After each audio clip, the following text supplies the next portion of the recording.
Highway Chandrapur પાસે વિદ્યાર્થીઓની સુરક્ષા માટે બનેલા ફૂટ ઓવરબ્રિજ સાથે ટેલર અથડાતા નુકસાન।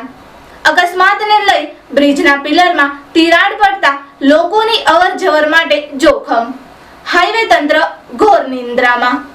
પારડીના ચંદ્રપુરથી I-10 ને જોડતા સ્ટીલ ફૂટ ઓવરબ્રિજ સાથે સુરત તરફ જઈ રહેલા ટ્રક નંબર NL01AK3476 માં ભરેલા ભારે સામાનથી જોરદાર ટક્કર થઈ હતી। આ ટક્કર એટલી ભયાનક હતી કે બ્રિજના મુખ્ય પિલરના ભાગે ક્ષતિ પહોંચી છે।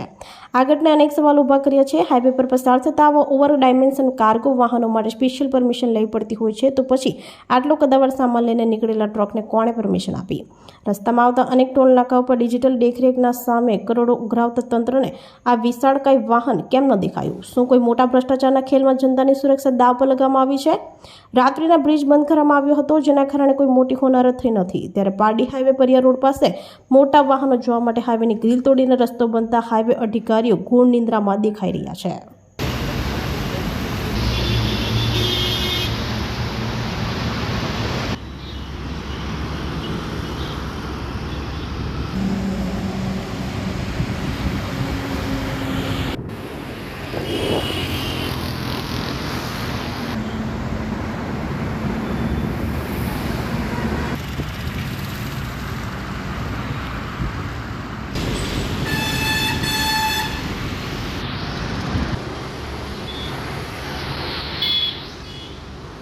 આપણી સંકલ્પ ન્યૂઝ ચેનલને સબસ્ક્રાઇબ અને લાઇક કરો, બેલ આઇકન દબાવો જેથી આવનાર ન્યૂઝ અપડેટ્સની નોટિફિકેશન આપના મોબાઈલ પર સૌથી પહેલા પહોંચે।